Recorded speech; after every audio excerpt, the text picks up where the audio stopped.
Pat.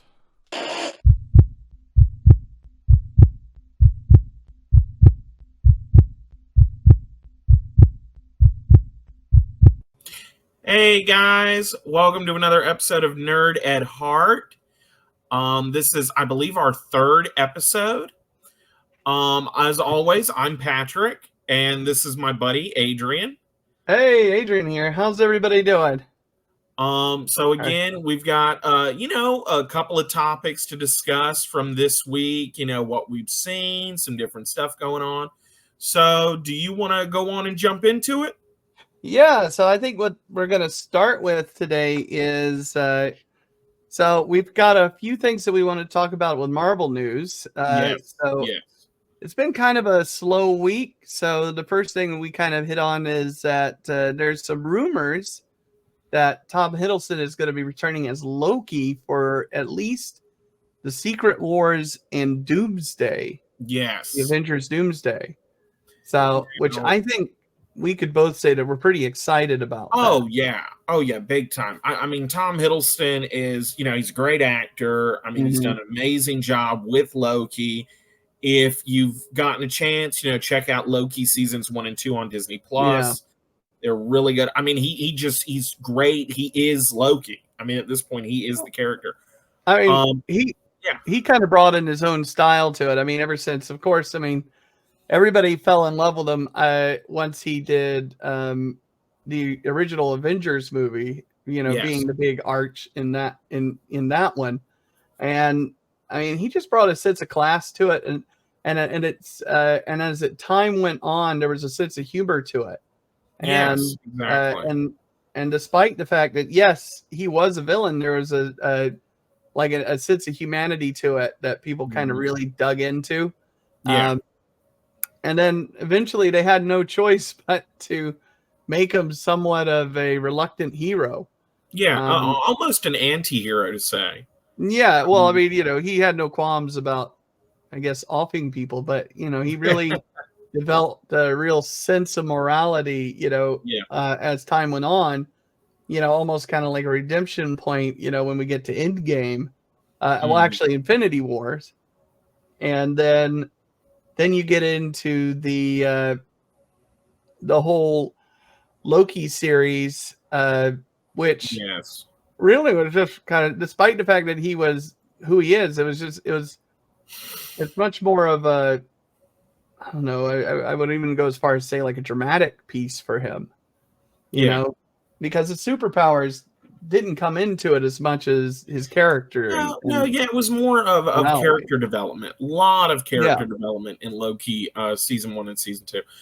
And again, if you have seen Loki season 2, it does kind of draw like, how would they bring him back? Now, again, we've seen like the multiverse stuff. If you've gotten a chance to see Deadpool and Wolverine, there's obviously a few ways they could bring him back. Yeah. Either way, though, I mean, just having Tom Hiddleston back as Loki in Avengers Secret Wars and Avengers Doomsday, I feel like would be really cool. I mean, I just love seeing him play Loki, honestly. I mean, he always does a good job. He always brings his A game to the character, but I don't want to see him brought back, just as a cameo appearance. I mean, but I also don't want to see him brought back, just like, oh, and here's Loki. I mean, if they're going to bring him back, I want them to do it right. Yeah, I guess it's that kind of thing, as long as they're not trying to do it for any sort of stunt casting, of course. Exactly. Marvel is probably doing this, just alongside of why would you also bring back Robert Downey Jr. other than to just kind of pull an audience in, a bit. I mean, now we know that Robert Downey Jr. can produce, he can produce fantastic kind of magnetic roles and portrayals, I mean, a lot of people forget that he had a very storied career, good and bad stories. Prior to Marvel was kind of like his second chance. It was. Because but anyways, I mean, whereas you have Hiddleston, I mean, Hiddleston's been doing fine, and you got to think, I mean, how long has he been playing Loki? I mean, it's been a couple of years. I mean, because remember, he started in the first Thor movie, playing Loki. He was a secondary character then, and then as the film went on, he became the antagonist of it, and then from Thor, he became the main villain for the first Avengers movie. And then, he showed up in other areas, so Thor, the Dark World, he showed up in Thor Ragnarok. I think the only Thor he has not shown up in is Thor Love and Thunder. Well, thank goodness for that. But I mean, and he got his own series. And again, he got a series that was supposed to be a limited run series, but it did so well, they gave it a season 2. Well, okay, so I'm looking at it. I mean, think about it this way. I mean, so the original Thor aired, came to theaters in 2011. Yeah. I mean, you're looking at a character that, Loki season 2 came out last year. So if we're just calling it by the release date, you're looking at, so he's had a 12-year run, basically playing one character. Yeah. With a few movies sprinkled in between to do something else. Now, the thing is that I'm pretty sure he's very happy playing Loki, especially, that Marvel's going to pay. Oh, and, checking account that can handle it. And he's never, I think, officially said, I'm done playing Loki. Yeah. And I think this is where, like, the rumors definitely are going to come in, because if you've seen this, because I don't know if you could say they've written themselves into a corner. Yeah. But they certainly have kind of put themselves in the place where two walls meet. You know? So, it's like I said earlier. Idea. Yeah, it's like I said earlier. I mean, if you've seen Loki season 2, it begs the question of, okay, how is he gonna do what he's gonna do? Like, how is he gonna be there in Avengers Doomsday and Secret Wars? But again, this is just a rumor. It looks really corroborated across the interwebs, so to say. But I mean, like I said, I'm happy he's coming back. If that is the case, because again, Tom Hiddleston's the guy. I mean, he's a good actor. Well, I mean, with Tom Hiddleston, you're just going to get a good quality of stuff. And I think, I just worry that, trying to pull all these people back in, these older actors, especially like RDJ is already reportedly taking an immense paycheck. Oh yeah. For his portrayal as. Now the thing is that, we don't know in what manner he's playing Dr. Doom. Yeah. Because I hesitate to say the name Victor Von Doom, because there are a couple of storylines where Tony Stark takes that reign. That's true. And I'm, so we're just trying to avoid that. Yeah. Or at least I want to. I mean, I'm happy to discuss the rumors, because this is a fantastic rumor. I love its work. I love the character. I'd love to see it somehow brought back in. But, seeing at the end of season 2 of Loki, he literally, is pulling the curtain close on the character, in a kind of, I don't know if you'd say metaphorical sense, but, you're watching him do it. Yeah, and exactly. So that's what they have to try to figure out. Yeah, with the multiverse, of course, you could write something out, but at some point, And I think this is the point of Loki, is that at some point, they're going to have to close the door on the multiverse. Yeah, they are. And they really just bring it in. And I think the whole idea is now bring in the mutants, because I've seen Scuttlebutt and whatever talking about, a mutant movie already on the horizon. Aside from Deadpool and Wolverine, there's an actual other mutant movie, that Marvel is going to start taking over the reins for. And so, there's barely anything on that right now. Yeah. But as time comes along, we're definitely going to be talking about it. Definitely going to be talking. And again, I think what's going to finally kind of shut the door on the multiverse is the new show coming out, Agatha All Along. Mm-hmm. Now that should be coming sometime. Actually this month, September 18th. The trailer looks all right from what we've been able to, kind of take from it.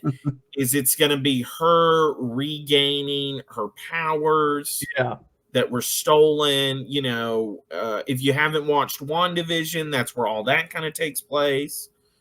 But it's going to be her regaining her powers that were stolen by the Scarlet Witch. Yeah.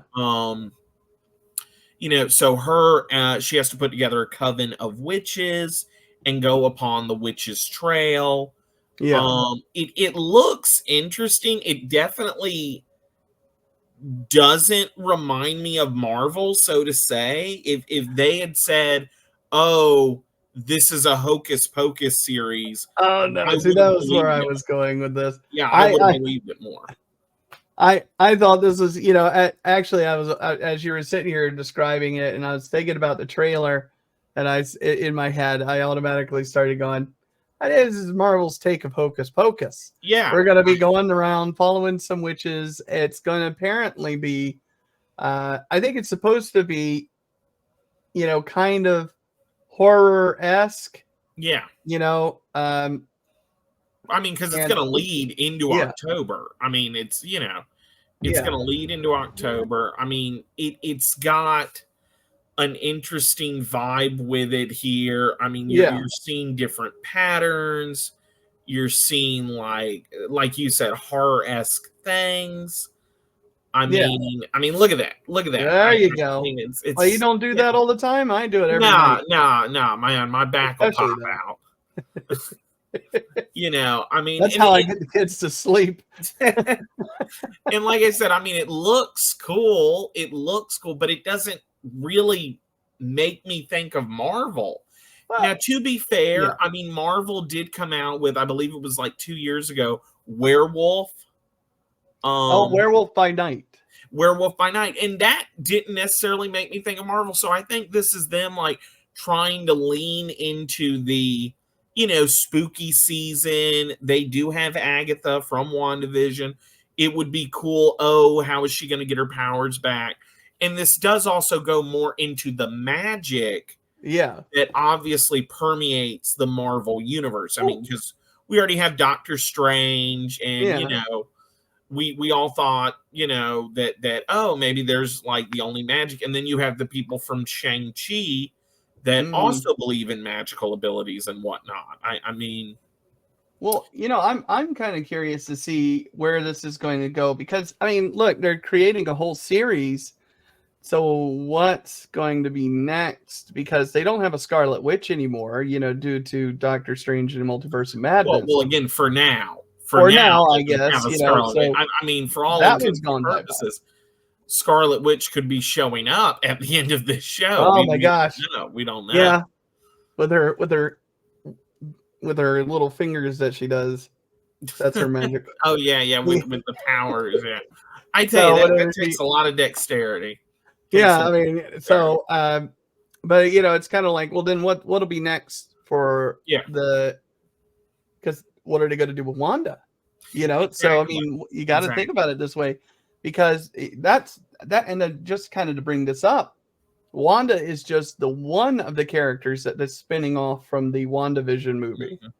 We also have the new Vision series. Yeah, we got the New Vision Spirit series, everything. So far, what they've actually, so just to kind of give you an update, is that they've confirmed that Paul Bettany, of course, is going to be playing the New Vision, as well as, and I think it's supposed to be called Vision Quest, from what I understand. Yes. And now this is okay. So all right. So a lot of people are coming in from Picard season 3. The showrunner, and I'm trying to, I forgot to keep his name, somewhere around, which I had looked at. Okay, well, anyways, so he was the showrunner for Picard season 3. He's the showrunner for this one. So, and he's brought over a gentleman named Todd Stashwick. So Todd Stashwick, who I did not see season 3 of Picard, because I have yet to get beyond season 1. I've watched season 1 of Picard, and season 2 I started watching, and then I haven't finished. However, that being said,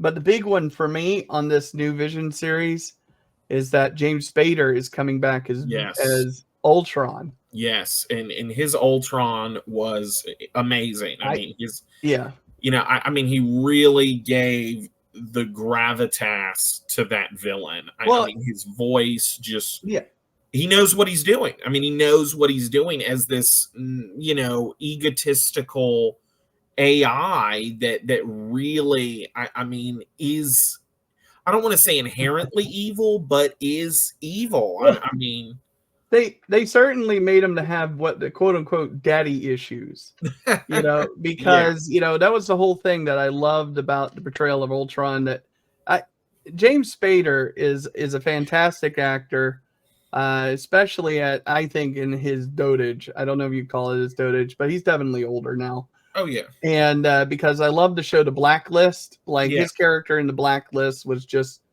smooth, and I really enjoyed the old.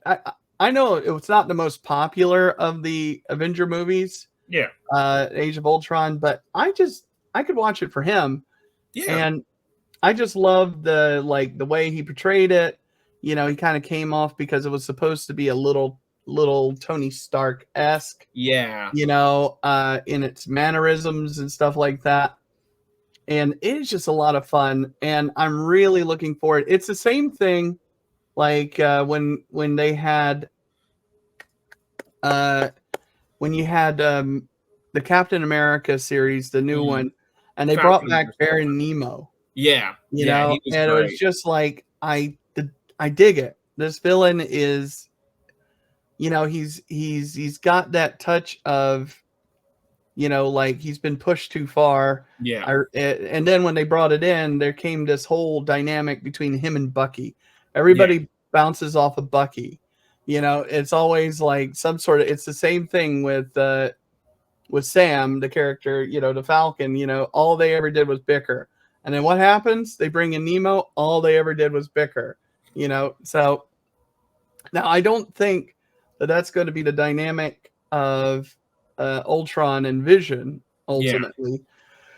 But I mean, it's almost a Star Wars-esque time limit on how long it took for a wrap-up story to come through, because you think about it, it was at the end of Age of Ultron, the last remaining robot, with Ultron, that had Ultron's AI in it, his consciousness, fought Vision, and then nothing. They don't tell you what happens. Now we're going to know. I mean, and that was what, at this point, I mean, that had to have been 12 years ago. Well, yeah, because you're looking at, so Dark World came out in 2013. So I just have to see what I'm going to get that news real quick. Okay. Because I gotta do the math. I mean, when was 2012. So this is 2015. So you're talking 2015. So it will be a period of 10 years. By the time this show maybe even comes out, because again, you're thinking it's coming in 2025. Yeah. I mean, we haven't even gotten a trailer for it. They haven't like really announced it. I mean, it could be 10 to 12 years from now before we're actually able to see James Spader return as.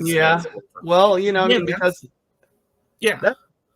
no, sorry. I mean, one of the things that because one of the things that we know that Disney is doing, or at least we're hearing that Disney is doing, is because Bob Iger was talking about cinching up on the reins, pulling back on the reins of production of shows.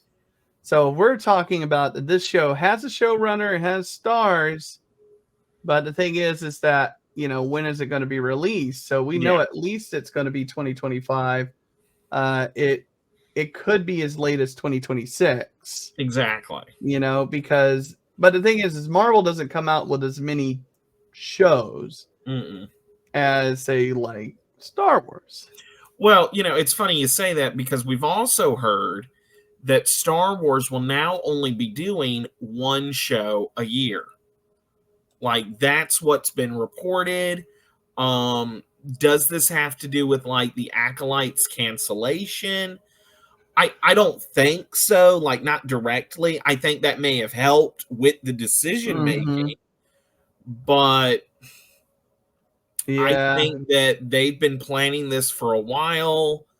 I mean, to be honest and fair, like they haven't even announced a new animated project because the Bad Batch ended back in May.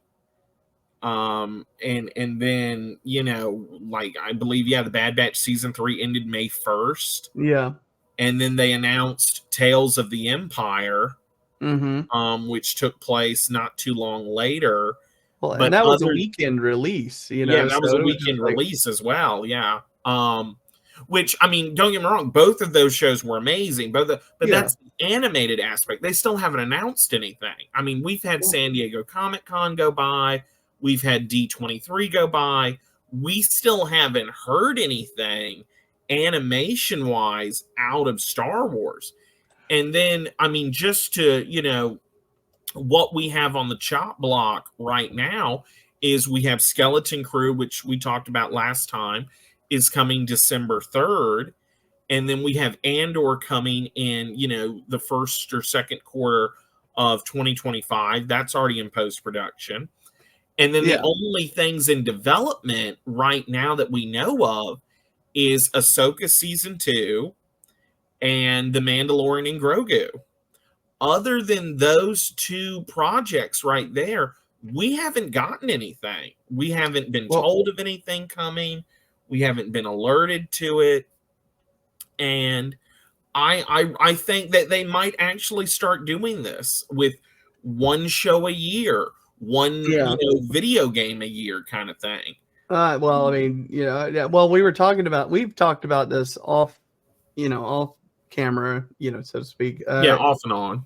But the thing is Bob Iger saying something like this, is not new. This was something we were talking about, I think, as far back as when we were still watching, The Bad Batch. Yes. And before, I think, the Acolyte had even aired.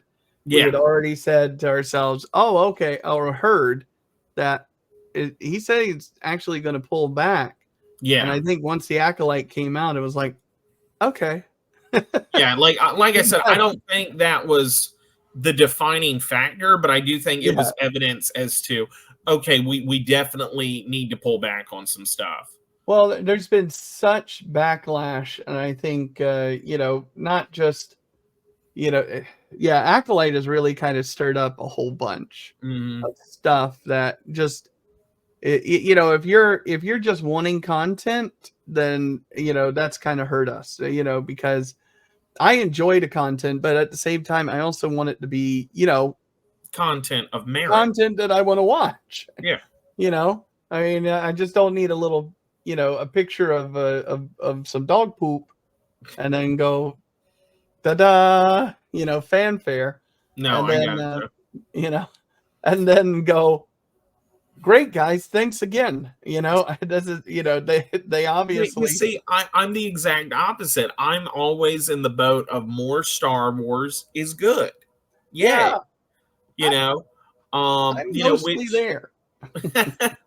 which again, though, I mean, that takes us into talking about the Acolyte. Manny Jacinto was just seen at Dragon Con, and he was asked, what are you trying to do now? Mm-hmm. And he declared that his new life goal is season 2 of The Acolyte. So here, I made this for you. I thought this would be funny. Here we go.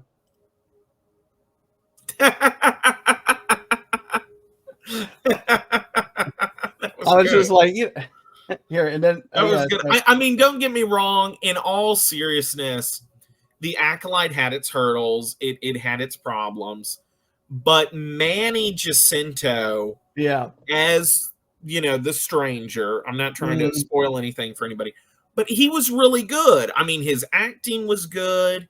He did all his own stunts. He got in very physical shape for it. I would not mind seeing him reprise his role as the stranger.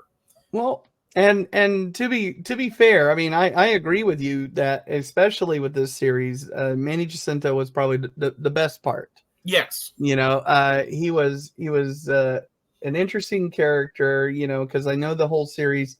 I think ultimately the series' whole plan was to turn this Jedi Sith kind of relationship on its head a little bit by even though, I mean, of course we're introduced to the Sith as basically just slaughtering a bunch of Jedi, and then we watch it. Then we have these like weirdly tender moments between him and Osha.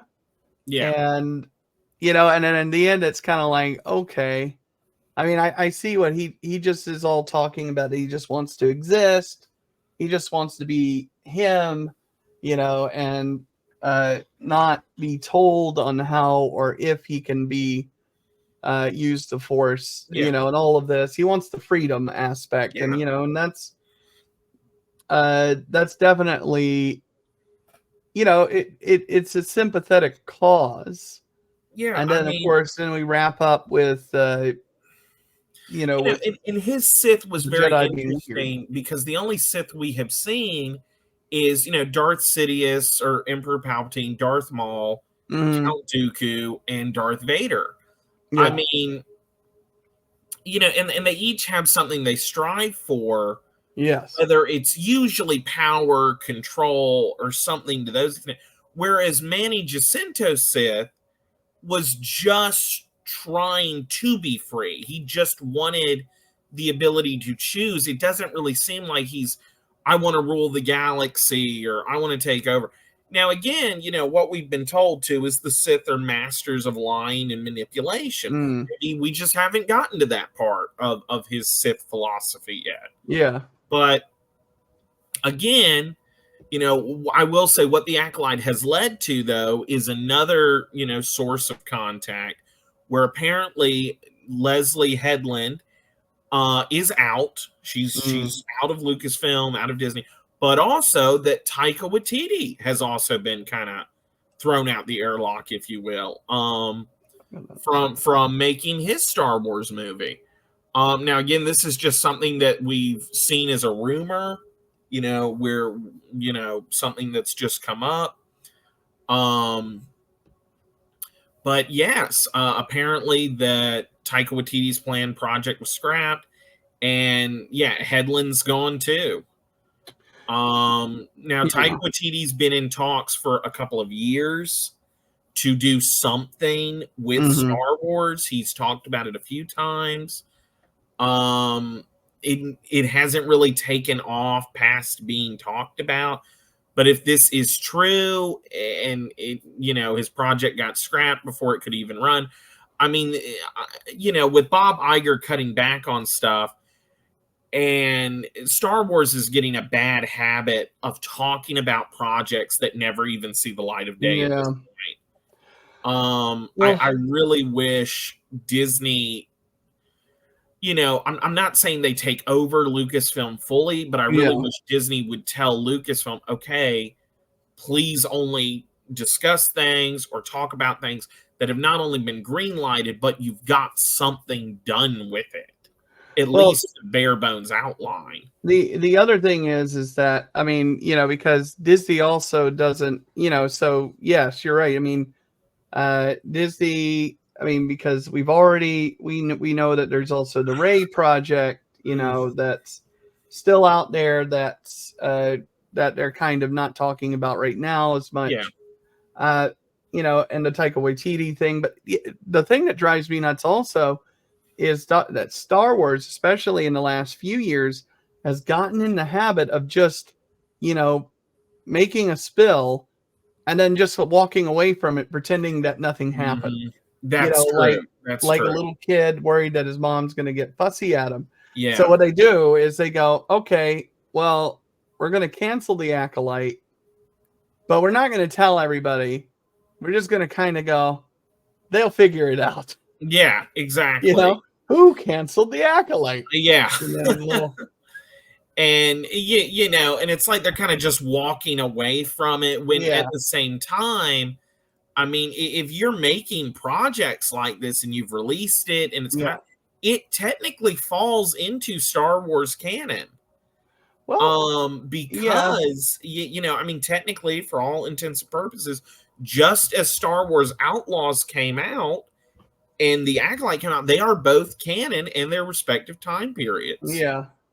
You know, so I mean, it has to get past that. What's the guy, the screener's name? Leland Chi. He is the keeper of the timeline, basically, of canon, and he has to be able to whatever, you know, whether it's a comic book, a regular book, a video game, a TV show, it has to fit within canon. So, for instance, you know, you can have some people show up here because, oh, well, he can't show up. He was busy over there. Well, yeah, exactly. So, I mean, you know, but that's the thing. They just tend to just kind of let it go. I mean, or they just don't worry about it. They just leave it on the table, hope somebody else will clean it up later. You know? Well, yeah, and that seems to be what they do. I mean, usually loose ends get tied up in books or comics. Remember when because we talked about this, Rian Johnson was supposed to have his own trilogy at some point. Yeah, that was supposed you know, after The Last Jedi, it just absolutely went, Ryan who? Yeah, you know? I mean, I think he was asked about that maybe a couple of months ago, and he still believes it's happening. I mean, he's still very like, oh yeah, I'm gonna get to it, and I don't know, man. It's been a couple of years now. It's that girl at the bar that never calls you back, you know, or yeah, I don't know, man. But you know, I mean, that's like I said, I want Disney, I want the House of Mouse to really kind of, you know, come down with a warning to Lucasfilm and say, hey, stop announcing stuff if you don't have it ready. You know, if you don't have it concreted, because I mean, we keep getting these project announced and they just fizzle out. Which, hey, leads us to, again, let me do a quick shout out to our sponsor, Carter's Wondrous Journeys. You know, talking about the House of Mouse as it is. So again, shout out to our sponsor, Carter's Wondrous Journeys. Let's go ahead and, you know, let's play that. Have you ever dreamt of stepping into a world of wonder, magic, and adventure? Ladies and gentlemen, boys and girls, dream no more, because Carter's Wondrous Journeys is here to make those dreams come true. Imagine setting sail on a luxurious cruise, gliding through the sparkling seas, or stepping into the enchanting lands of Disney, Universal Studios, or other spellbinding theme parks. At Carter's Wondrous Journeys, we specialize in crafting perfect vacation packages tailored just for you and your loved ones. Whether it's the thrill of a roller coaster at Universal Studios, the magical realms of Disney, or the aquatic adventures of SeaWorld, we've got it all. So why wait? Step into a world of magic and adventure with Carter's Wondrous Journeys. Email today and let us turn your vacation dreams into reality. Carter's Wondrous Journeys, your gateway to the ultimate magical experience. Email us at carterswj@gmail.com. That's Carters, carterswj@gmail.com. Email us today. Also, look up Carter's Wondrous Journey on Facebook. Like and follow our page for more. Okay, and again, that was Carter's Wondrous Journeys. Thank you again for sponsoring this video. I have to apologize, by the way, real quickly. The email that was playing on the bottom of it is the old. There's been an updated email, so it's carterswj@gmail.com. So they did say it in the ad, but but we'll have to edit it to make sure that the email is correct. However, it is correct on the ticker that is floating by. Wonderful. So it's carterswj@gmail.com, carterswj@gmail.com. All right. So, yes. So, and then, on to House of Mouse news, actually. Apparently, the Lightning McQueen area of Hollywood Studios will be closing down October 7th, I believe. Right. Yep, I was right on the money there. It's no longer going to be happening. The Racing Academy is going away. It's going to have an all new villains theme show. Yes. Which will debut this coming summer. So if you are trying to go before the Lightning McQueen Racing Academy shuts down, now is the time to go, because in about a month they're not going to be there anymore. Yeah, this is that whole move. I mean, I'm to be honest, kind of surprised that they're getting rid of something like that, because Disney is the more kid friendly of the parks that's out there right now. I mean, in the Orlando area, but at the same time, there's quite a limited number of things for the super young. Which is why Slinky's Dash is such a popular ride, because as long as you're like 3 or 4, you can pop on it. Yeah. Otherwise, because little kids can't get on like Big Thunder Mountain, even though it's not considered by any stretch of the means a super crazy roller coaster. It is still relatively, compared to other things, more than the Slinky Dog Dash. Mm-hmm. Now, from the concept art there, it looks like the stage show may be Cruella de Vil. It could be other villains, there's no telling. But the movie Cruella, the live action, did do really well. Yeah. So I wouldn't be surprised if that is what they're going for. Now, again, they are also opening a part of the Cars themed park in Magic Kingdom. I will say I am surprised with how quickly they're doing this, because they just made the announcement at D23 in August, and they're shutting it down 2 months later. So very surprising. Usually when Disney makes announcements, it takes, at least 6 to 8 months to even get the ball rolling. They're really trying. Well, I think one of the big things that I'm noticing right now is that, because we understand that next year is going to be a huge year for Universal, as long as they do decent with Epic. And as it looks, I'm going to have to say, Epic looks like it's going to be a lot of fun. It has some very unique worlds, and some of the early shots that they've been giving you for the park just look like it's going to be, kind of transport you into different areas. Kind of, I think what they're doing is they're taking a page from, Hogsmeade and Diagon Alley, and so they're going, here's our world of darkness. Not only are you just going into an area that's got a few rides, but we're going to completely redo the atmosphere in this area. And section you off where it's very immersive. It's very immersive. Super Nintendo. The I'm really kind of looking forward to the Harry Potter Ministry of Magic one, because they talk about the whole thing where they're going to have you be able to move from one place to another through flu powder, and all this kind of stuff. And then it just, yeah. So they have, I think it'd have to take a lot to really mess it up for Universal this coming year. So, Disney is having to compete in a lot of different ways. And one is by going, well, we won't be able to get these really big projects completed on time.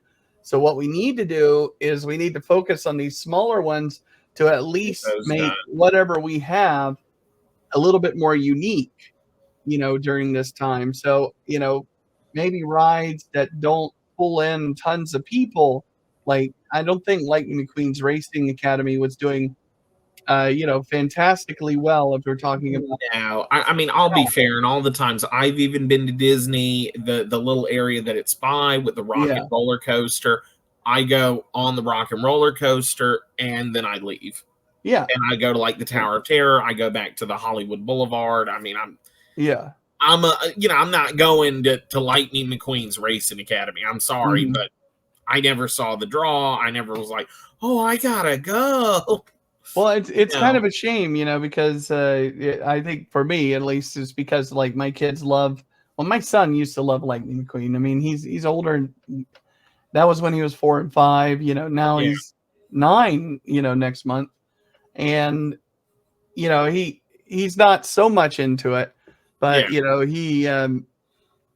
I think it'll be interesting. So I'm seeing a couple of concept arts. Yeah, we have the Cruella here. But I have a feeling that a lot of this, what you're seeing, is video controlled. Yeah. So they have other images of like Captain Hook and the magic mirror, So I think we're going to have more villains involved here. Yeah. So it'll probably be something like an ensemble or almost a cabaret of sorts of villains. So and then also, I mean, Disney is kind of pulling out some stops here to compete with Epic. I believe you told me that the Mickey's Very Merry Christmas Party has completely sold out already. It has. Now, I would say you could probably look for them to, if demand is great enough, probably to pop open a few more, because I mean, you're still talking about months away. Yeah. But this is the thing, right about this time of year, this is when people need to start planning their Disney trips, into the next year. You could still kind of squeeze into how, of course, you could celebrate at Disney, go there for Christmas, but if you want any of these special events, they're wrapping up, and or at least the availability is wrapping up, because you have these big advantages to these after-hour parties. Is one, you could enter the park about 4:00 in the afternoon.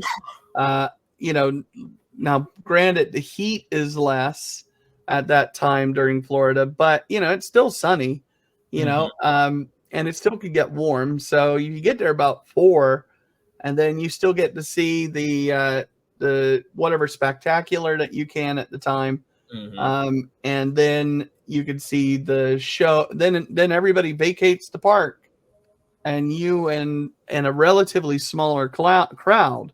A significantly smaller crowd are left there until about midnight to roam around, ride the rides, and the thing is, I mean, food, I believe, is still available at some places. There is food available, seasonal food as well. Like there's special popcorn treats that are out right now. Yeah. And when you get to the Christmas one, you would get, there was the popcorn, it was free popcorn, and you can get free Mickey bars. Okay. So, get those ice cream bars, which they just apparently try to shove down your throat on the cruise. But now the other big thing is, so on top of that, so like I said, planning for next year, Disney has released a couple of things that they said for next year. One, staying along the same theme, they are going to be allowing or starting back up with their after-hour events that are not just tied to a holiday. So they should be, based on the park, based on the schedule, You'll have to look it up. Unfortunately, it's not as regular as just it's Tuesday, so it's World of Disney World, but they'll be releasing after-hour events. I think it's already available on the website, so you can even look then, or if you contact Carters Wondrous Journeys, they can help you sort that out. Also, on top of that, big perk for especially once the weather warms up is that on the day that you arrive to your hotel, if you're staying on property, you get free access to the water park that's open at the time. So be it Typhoon Lagoon or Blizzard Beach, basically, you'd basically get advised, get there early, drop your stuff off, make sure you're wearing your swim clothes, take a bag that change of clothes so you can put in the locker, and take that bus directly from the hotel. Once you tell them, I'm here, here's my stuff, bye, then head straight over to the park, and you can spend the day in Typhoon Lagoon or Blizzard Beach, and then come back to the hotel and relax. I mean, you could relax there too, because you don't have to get out of the lazy river the whole time you're there, So that's another big perk that's coming for 2025. I'm sure that, and then plus alongside this, so they're talking about the Villain Lounge is going to be opening in summer 2025. So, and there's probably going to be a few other things that'll be moving. I mean, yeah, because Disney is having to kind of juggle a little bit. Yeah, they really make sure they can keep ahead of this big tidal wave of, and hopefully none of that includes ticket price increases. My goodness. Yeah, I'm hoping on that front, because it's already kind of expensive going. Yeah. But I mean, that's what's going on at the House of Mouse. I mean, like you said, they're really trying to revamp some stuff. They're trying to add some perks. It sounds like they're doing what they can to compete with what Universal has in store. Yeah. But on to something not House of Mouse nor technically Universal related. Critical Role. Yes. Is coming. Yes. So Critical Role Legend of Vox Machina is releasing 12 episodes in season 3. So now that starts October 3rd. So what they're going to be doing is they're going to be stacking the 12 episodes and releasing them through the whole month of October. So by the end of October, you'll be all the way done with all the episodes. So, and it's going to be a stack of basically each week, 3 episodes are going to get put out. Now, the whole, in case, right now in the series, if you're watching the series, you're already aware. So the Vox Machina is basically trying to collect items that will allow them to fight the Chroma Conclave, a group of chromatic dragons that are bent on ruling the world, led by the evil Thordak. Now, Thordak is or was voiced by Lance Reddick, an actor that's been around, I think, from The Wire. He was what else was Lance Reddick? He was in the John Wick movies. Yeah. Oh, yeah. Sorry. Yeah, because he was at the hotel. He enjoyed playing one of the, I guess, anti-heroes in the Netflix show Farzar. Okay. He was in Brickleberry a few times. I mean, Brickleberry. Yeah. He was a really good actor. He was known to, enjoy cutting loose, and it is sad that Lance Reddick is sadly gone. I mean, he is sorely missed. Well, the good news is that so according to Matt Mercer and other members of the Critical Role, or at least involved in production, Travis Willingham or Sam Riegel, they announced that basically he had already pre-recorded all his lines prior to his passing. So luckily enough, for us, we get to hear, Lance Reddick's, do one more performance as Thordak prior to the end of season 3. That's nice. Which will be great because he was fantastic for the limited amount of time. His character was not in the last season tons. A few episodes, few lines, but for the time you get him, he's great. Yeah. Well, he was fantastic in the show. Just to kind of stay on the Critical Role thing, the Critical Role is also, they have already said that they were going to be in progress of making the show, but it's just that there's just been a few little updates with the Mighty Nine, which is their second campaign that they've turned into an animated series.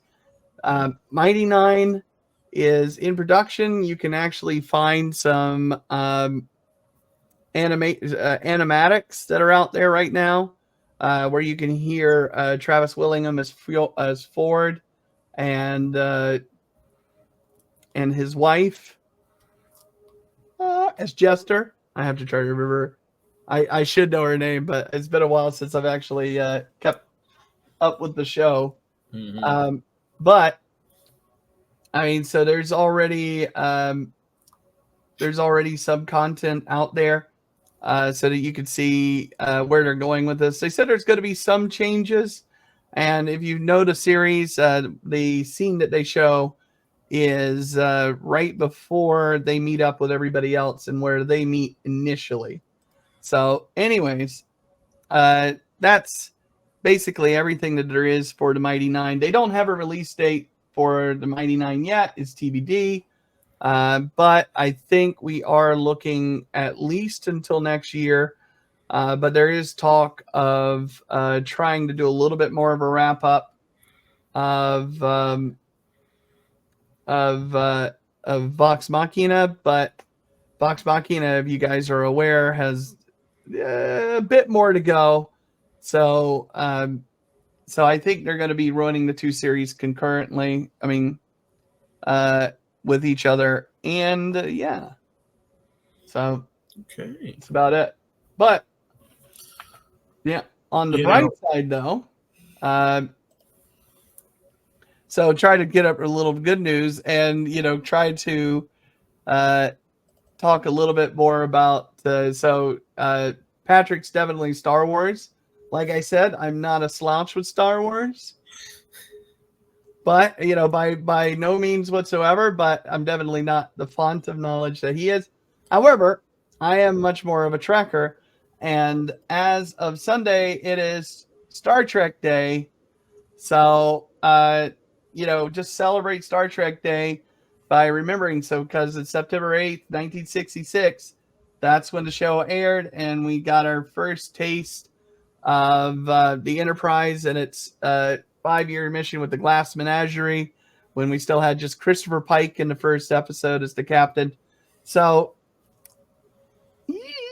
and then actually, apparently, I have not tried this myself, but if you go onto the website, you could actually do your own mission generator. And so I'm looking forward to trying to check this out, just to see what it looks like now. So during the only thing I wanted to kind of add is, sadly enough, we do have some bad news that came with Star Trek. Now we had 2 of the venerable actors from the last big grouping of series pass away. So the one first we will mention Patty Yasutake. She passed away at the age of 70. I believe it was last month.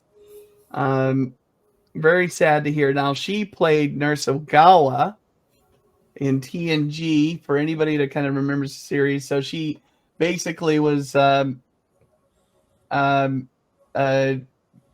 Crusher's right-hand woman. And, initially started the series as a minor character. I mean, she stayed a minor character more or less, but she definitely had a much bigger impact in the series as she went on. and her character got more lines and more screen time. So she became a fixture in the med bay of the Enterprise. So she will be, sorely missed. The other person that passed away was James Darren. He passed away earlier this week, and he was Vic Fontaine from DS9. And in the latter run of the show, where he was a kind of a safe haven for, especially Nog, post. Oh gosh, I'm trying to remember the name of the episode, but when he post, sorry, gosh, it was satellite or relay something. I have to remember, but anyways, he, it was a safe haven for him, and then eventually all the rest of the cast, to the point that even as a hollow program, Vic Fontaine became a permanent fixture of the show in the latter part of the series. So, and he passed away at 88 earlier this week. So, boy, that candle did burn. Yeah. So he'll be sorely missed. But it was I was talking to a friend of mine, and we're both Star Trek fans, and we were thinking to ourselves, you got to remember that we're talking about. I mean, the series ended so long ago. I mean, it's been 20, almost 25 years, or 25 years, something like that, since the series ended. The TNG series. Mm-hmm. And then you're talking about TNG ended around season 3 of DS9. DS9 went on 3 more seasons. It went into the new year. I mean, new century, but not much, and so to think how old these shows are. I mean, yeah, watch an episode of Picard one time, my goodness, and you'll sit there and go, Captain Picard? So, but at the same time, it was just it's such a fantastic show. Shows. I mean, I was a big Voyager doubter, and I still came back around to enjoying it. Once I watched it, I don't think we. So I'm super happy, that we have Star Trek Day coming up. Yeah. Sad to see these people go, but there are still good shows on the horizon. I'm telling you, like we were talking about the other day, Lower Decks. Lower Decks is coming out with season 5. Yes. There's a trailer out for that. Yeah, so that should be soon. And I mean, I think that's about that about wraps up this news week. Like we said, it wasn't, a really big news week. It mainly was full of a good bit of rumors, sadly some sad news with, 2 cast members having passed away from the various Star Trek shows, and remembering Lance Reddick and Critical Role. But again, we are getting a season 5 of Star Trek Lower Decks, which is animated. I personally also really enjoy that show. Yeah. It's a good one.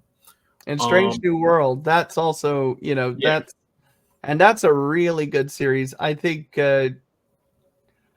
more or less, I mean, aside from, because there's quite a few people, I think Discovery is a little divisive, but I think quite a few people, even though it's not, the Strange New World is filling a bit of that void and that missing Star Trek show feeling. It's really good. It's well written. And so at least we're getting to continue with that. And we're getting, there's some good shows on the horizon. For Star Trek. Hey, again, more than you can say for Star Wars right now. So, I mean, think about it. I mean, next year we just get Andor. That's it for now. I haven't even finished the first one. That's it for now. What am I going to do with a second Andor? I mean, and it's another 12 episodes. Yeah, that's also another 2 years. When did the last Andor came out? That was only 8? I believe the first season of Andor, I want to say it came out in 2022. Oh, that's worse. Okay, so I mean, I'm on episode 4. I'm still on episode 4. I fear that I would have forgotten so much that I have to watch it again. But, you know, and I still have to get through. That was 12 episodes, right? Yeah. Yeah, you got to get through. I mean, I still got 8 more episodes. Because what they'll be by the history of the show, in about 5 years, I'll finish. What they'll be doing in season 2 is every 3 episodes will count as 1 year in Star Wars. Yeah. Leading up to Rogue One. Well, we mention one more thing before we go, just because that we can knock it off the list, because it's just sat there since last week, is Sonic 3. Oh, yes. Yeah, yes. So let's just real quickly, I just want to talk about Sonic 3 because, you know, and it, look, I mean, I to be fair, I did like the movie. Oh, yeah. The other 2 movies. Good. Yeah, the other 2 movies are super good. But the big news, I think, for both of us is that, well, I mean, obviously Keanu Reeves playing Shadow is, that's cool. I mean, because Keanu Reeves is cool. Yeah. However, the big news for me is that Jim Carrey is yet returning to another Sonic movie, despite the fact that he is sworn off Hollywood. Yeah, he's officially retired, really. Yeah, I mean, he's effectively, he's on his art. He's doing all his stuff. He beautiful art, by the way, beautiful art. If you it's fantastic art. Jim Carrey's artwork, but and I'm not talking about like his movie artwork. Don't get me wrong. Cinema wise, he's a masterpiece. I don't know. Have you seen him speak with his butthole in Ace Ventura? I mean, I don't know if you know this, but that my friend belongs in a reel that sits on a wall in the Guggenheim, you know, just on repeat. But no, again, I mean, Sonic 3 looks amazing. Yeah. I'm personally very excited. Idris Elba is returning as Knuckles. Yeah. Jim Carrey is returning as Dr. Robotnik. Mm-hmm. And now we have Keanu Reeves as Shadow the Hedgehog. Yeah. So I'm stoked. I'm ready to see it, you know, on Paramount. Oh, yeah. Yeah. I'm probably not going to get to the theater on that one. I'd love to. But, you know, I barely made it to Deadpool. So yeah. So I got that one. That's probably my movie for the rest of the year. No, there's so many movies coming out. That Red One, right? That's, oh my goodness. I mean, we're not even to get into these now. Because there's tons of movies that we want to watch. Tons of movies out there. You know, but hey, Keanu Reeves, Jim Carrey, Chef's Kiss. Got that. Très magnifique. That's right. But again, thank you guys for joining us for this episode. As always, I'm Patrick, your local Star Wars shaman and guru. I'm Adrian. This is weird guy over in the corner here, sitting in front of Bruce Leroy. So, and we are Nerd at Heart. So again, thank you, and we'll catch you next time. All right. Love you guys. Bye. We love that you love to be nerds. All right. Take it easy.